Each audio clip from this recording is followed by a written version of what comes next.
Hello दोस्तों, स्वागत है आपका अपने यूट्यूब चैनल आर के एजुकेशन में। तो दोस्तों देखिए, कल हम कर रहे थे साइंस का मॉडल पेपर नंबर 1। ठीक है, तो कल हमने उसके कुछ प्रश्न देख लिए थे। अगले प्रश्न हम इस वीडियो में देखेंगे, तो आपको वीडियो पूरा ध्यान से देखना है। तो अगला प्रश्न देखिए। अगला प्रश्न है, दही में उपस्थित अम्ल का नाम लिखिए। तो दही में लैक्टिक अम्ल उपस्थित होता है। कौन सा अम्ल? लैक्टिक अम्ल। लैक्टिक अम्ल। अगला प्रश्न देखिए, निम्न तत्वों के युग्मों के संयोजन से बनने वाले द्विआधारी यौगिकों के सूत्र दीजिए। तो ये हमको दे रखा है मैग्नीशियम और क्लोरीन, इनसे बनने वाले सूत्र का अपन को संरचना बनानी है। तो देखिए, हमको पता है मैग्नीशियम का जो परमाणु क्रमांक होता है वो होता है 12, और क्लोरीन का परमाणु क्रमांक होता है 17, और इनका इलेक्ट्रॉनिक विन्यास होता है 2 8 और 2। ठीक है, क्लोरीन का इलेक्ट्रॉनिक विन्यास होता है 2 8 और 7। ठीक है, अब ये जो बाहरी कक्षा के इलेक्ट्रॉन है इन्हें कहते हैं संयोजी इलेक्ट्रॉन। क्या कहते हैं? संयोजी इलेक्ट्रॉन। ठीक है, तो अब देखिए इनकी अपन बनाते हैं संरचना। देखिए मैग्नीशियम, मैग्नीशियम के बाहरी कक्षा में कितने इलेक्ट्रॉन है? 2, तो मैंने 2 इलेक्ट्रॉन दर्शा दिए। ठीक है, और क्लोरीन के 2 परमाणु दे रखे हैं, एक ये रहा और एक ये रहा।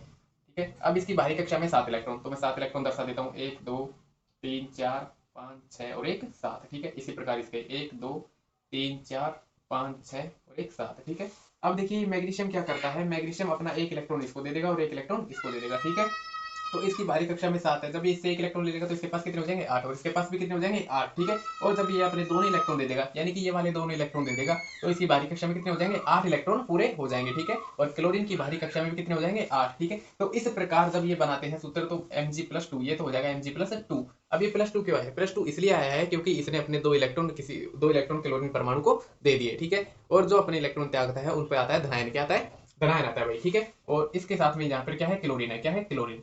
क्लोरीन के पास देखो 8 हो गए, 1 2 3 4 5 6 7, और एक ये वाला इलेक्ट्रॉन किसका है? ये है मैग्नीशियम का। ठीक है, और MgCl2 परमाणु कितने क्लोरीन के? 2 है। कितने? 2। ठीक है, तो Mg+Cl2, तो इसका निर्माण हो जाएगा MgCl2, और इसको बोलते हैं मैग्नीशियम क्लोराइड।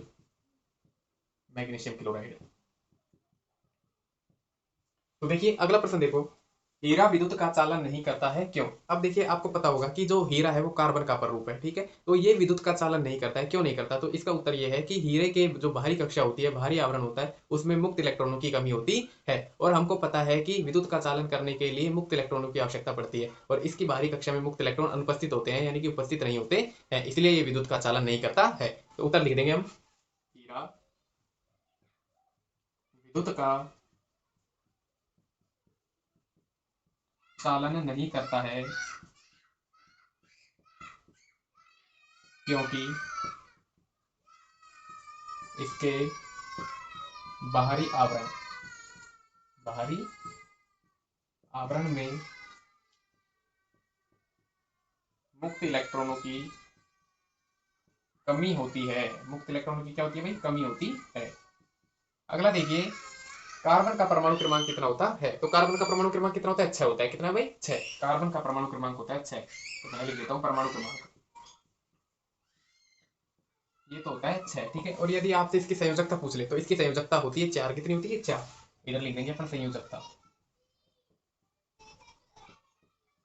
संयोजकता होती है 4। ठीक है, तो अब आप इसको चाहे वीडियो को पॉज करके लिख लो, चाहे इसका स्क्रीनशॉट ले लो। ठीक है,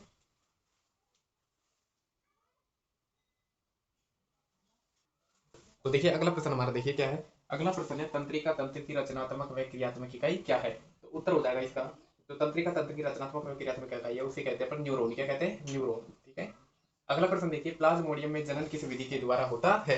तो हमको पता है कि जो प्लाज्मोडियम है उस प्लाज्मोडियम में जनन बहुविखंडन विधि द्वारा होता है। कौन सी विधि? बहुविखंडन। ठीक है, तो बहुविखंडन का मतलब जानते हो ना आप? बहुविखंडन का मतलब होता है कि इसमें जो एकमात्र कोशिका है वो अनेक बहुत सारी पुत्री कोशिकाओं में विभाजित हो जाती है। ठीक है, ऐसी विधि कहलाती है बहुविखंडन विधि। और जो ये प्लाज्मोडियम है ये किसका परजीवी है? मलेरिया का। किसका परजीवी है भाई? मलेरिया का। तो एक नंबर का प्रश्न ऐसे भी पूछा जा सकता है कि प्लाज्मोडियम के परजीवी का नाम बताइए। ठीक है, तो प्लाज्मोडियम मलेरिया का परजीवी है।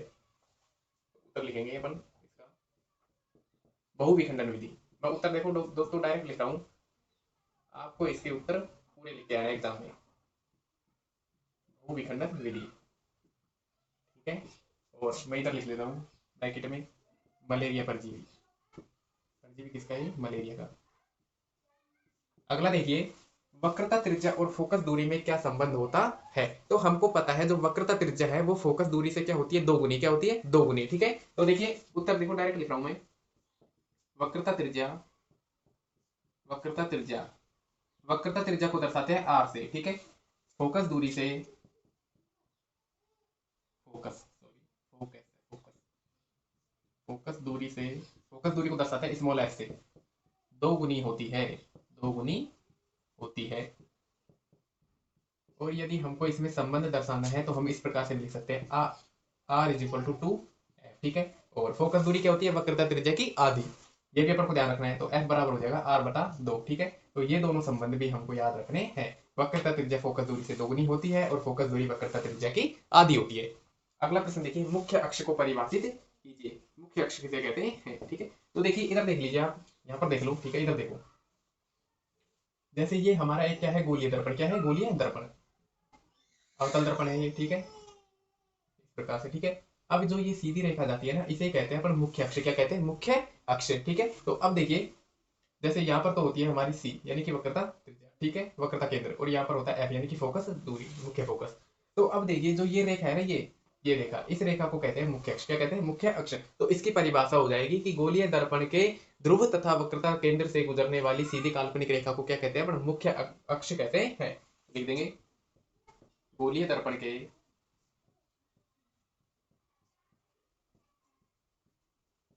वक्रता केंद्र व ध्रुव से गुजरने वाली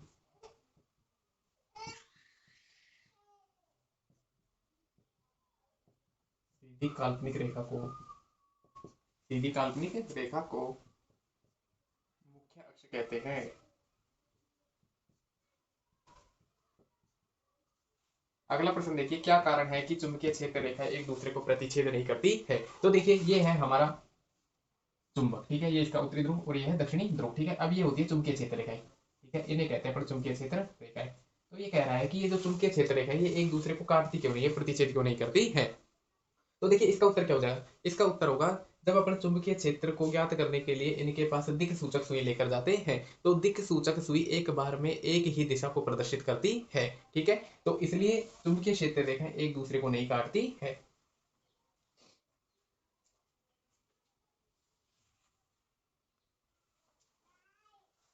देखो दोस्तों, अगला प्रश्न है हमारा, क्या कारण है कि चुंबकीय क्षेत्र रेखाएं एक दूसरे को प्रतिच्छेद नहीं करती है। तो इसका उत्तर हो जाएगा, चुंबकीय क्षेत्र रेखाएं,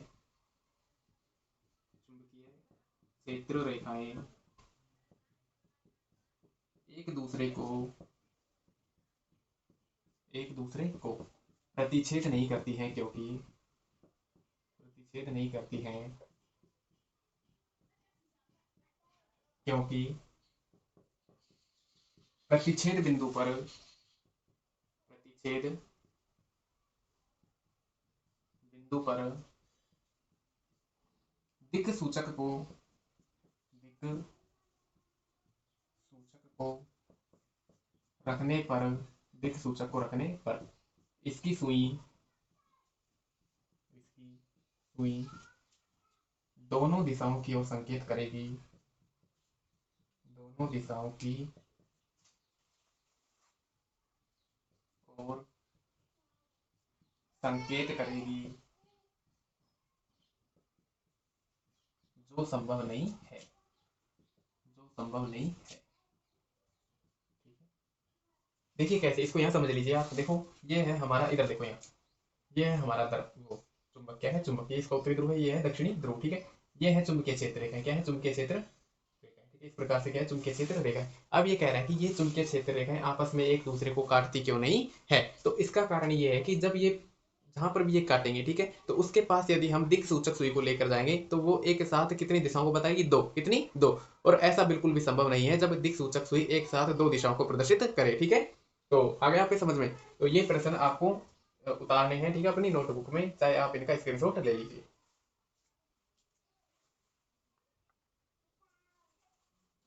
उतार लिए दोस्तों। तो देखिए आज हमने इसके अति लघुत्रात्मक प्रश्न हल कर लिए हैं, ठीक है। कल हम इसके लघुत्रात्मक प्रश्न हल करेंगे।